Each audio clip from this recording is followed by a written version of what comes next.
Assalamualaikum warahmatullahi wabarakatuh. Apa kabar anak-anakku semua? Semoga kalian dalam keadaan sehat walafiat. Baiklah anak-anakku semua, kali ini kita akan belajar yaitu buku tema 4D atau tema 4, yaitu tentang berbagai pekerjaan. Ya, kali ini kita akan belajar subtema 1, pembelajaran 1.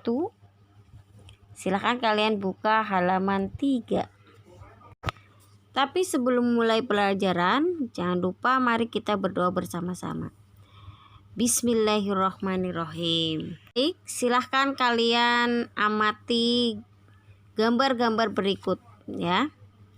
Di sini ada beberapa jenis pekerjaan dari petani, pilot, guru, dan lain sebagainya. Nah, apa sih itu pekerjaan? Pekerjaan adalah sesuatu yang dilakukan oleh manusia untuk tujuan tertentu yang dilakukan dengan cara yang baik dan benar sehingga mendapatkan imbalan guna untuk memenuhi kebutuhan hidupnya. Sekarang, apa sih alasan orang bekerja? Alasan orang bekerja yang pertama adalah kewajiban ya. Seseorang berkewajiban mencari nafkah agar mendapatkan penghasilan. Yang kedua yaitu alasan orang bekerja adalah karena ibadah. Ibadah kepada Allah Subhanahu wa Ta'ala. Dan yang ketiga yaitu untuk memenuhi kebutuhan hidupnya, terutama kehidupan sehari-hari. Yang keempat, alasan orang bekerja adalah untuk mencari karir.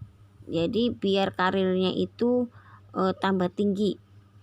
Dan yang kelima yaitu untuk mendapatkan pengalaman.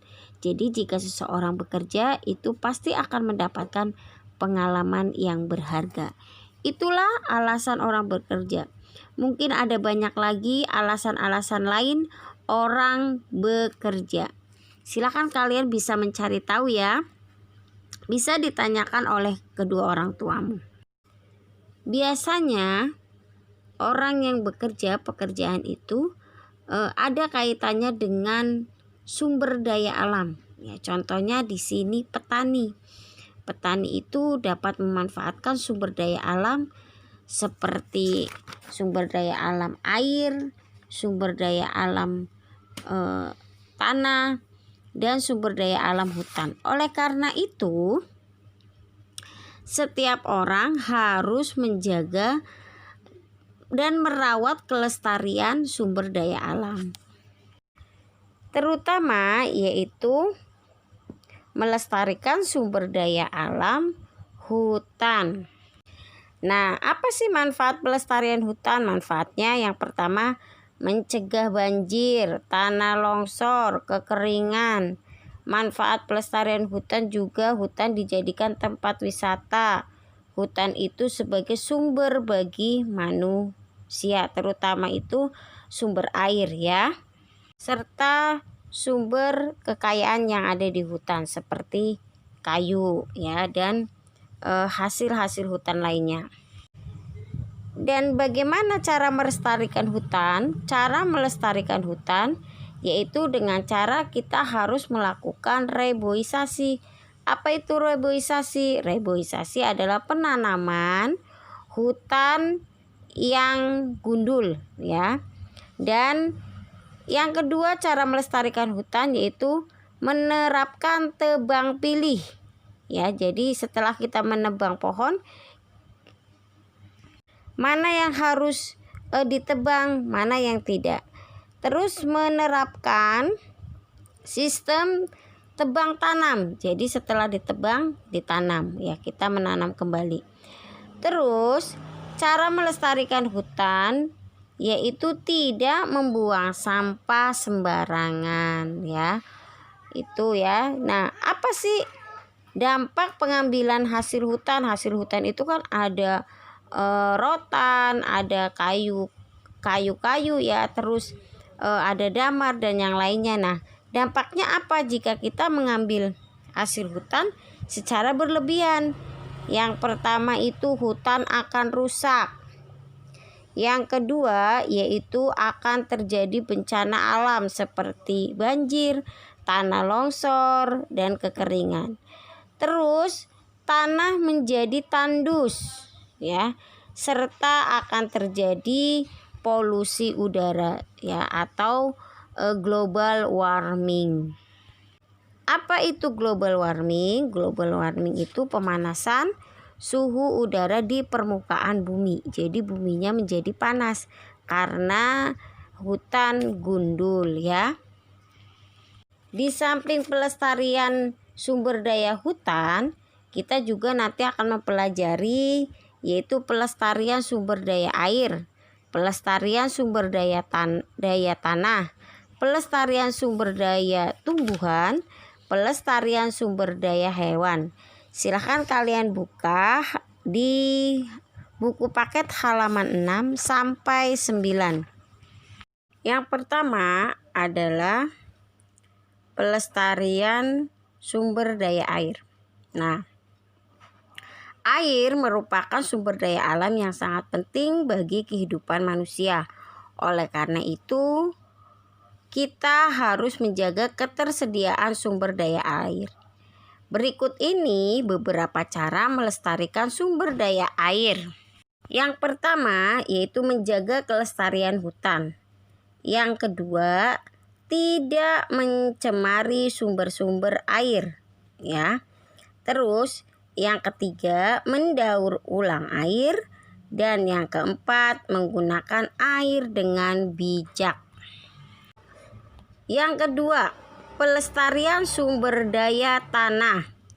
Tanah yang subur merupakan sumber daya alam yang sangat penting karena dapat dimanfaatkan manusia sebagai lahan pertanian. Oleh karena itu, kesuburan tanah harus dijaga. Nah, beberapa cara untuk menjaga kesuburan tanah.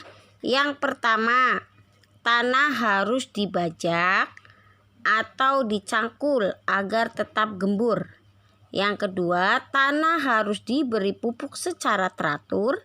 Yang ketiga, tanah yang gundul perlu ditanami kembali. Yang keempat, pada lahan yang miring dibuat terasering atau sengkedan untuk mencegah erosi.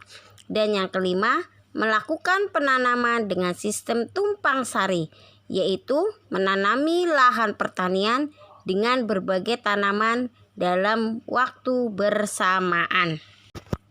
Yang ketiga, pelestarian sumber daya tumbuhan ya. Berikut beberapa cara yang dapat dilakukan untuk melestarikan sumber daya tumbuhan. Yang pertama, menjaga kelestarian hutan. Yang kedua, membuat kawasan pelestarian tumbuhan seperti cagar alam ya. Contohnya di sini kawasan yang dijadikan cagar alam di Indonesia adalah cagar alam Pananggung Pangandaran di Jawa Barat ya, dan Kebun Raya Bogor. Yang keempat adalah pelestarian sumber daya hewan. Apa saja cara pelestarian sumber daya hewan? Yang pertama, membuat kawasan pelestarian hewan. Contohnya di sini. Yang pertama A, Taman Nasional Pulau Komodo di Nusa Tenggara Timur itu melindungi hewan komodo. Yang B, Taman Nasional Ujung Kulon di Banten melindungi badak bercula 1. Yang C, Taman Nasional Tanjung Puting di Kalimantan Tengah melindungi orang utan. Pelestarian sumber daya alam yang kedua, cara yang kedua yaitu tidak menangkap, memelihara, dan memperjualbelikan hewan yang dilindungi.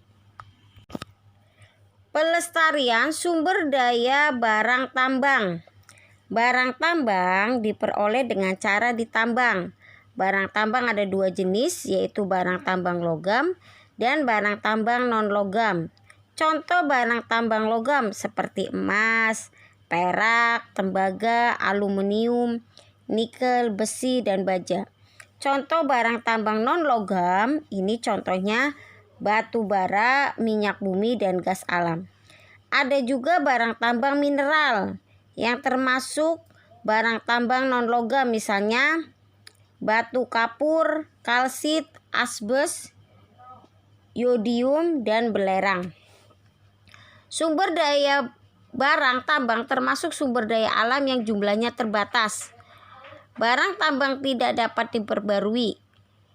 Ya, jadi oleh karena itu perlu dilakukan beberapa hal agar ketersediaan barang tambang dapat terjaga. Di antaranya yaitu caranya untuk pelestarian sumber daya barang tambang, yaitu 1. Menghemat penggunaan bahan bakar, ya, terutama bensin, gas LPG, ya, itu yang hasil olahan minyak bumi. Yang kedua yaitu daur ulang logam, ya. Beberapa barang dari logam dapat didaur ulang kembali seperti barang baru. Contohnya di sini logam yang dapat didaur ulang adalah seng, besi, dan baja. Barang bekas dari seng atau besi ataupun baja dipisahkan lalu dilebur menjadi logam cair. Logam cair akan dicetak menjadi barang baru. Terus cara pelestarian sumber daya barang tambang yang ketiga yaitu menghemat penggunaan listrik. Ya, salah satu kewajiban kita adalah menghemat penggunaan listrik. Ya, mungkin itu saja dari Ibu. Silakan kalian kerjakan. Halaman 3, ayo mencari tahu alasan orang bekerja. Dan di halaman 9, ayo jawab, ya, agar kalian menambah pengetahuan. Kurang lebihnya mohon maaf. Wabillahi taufik walhidayah. Wassalamualaikum warahmatullahi wabarakatuh.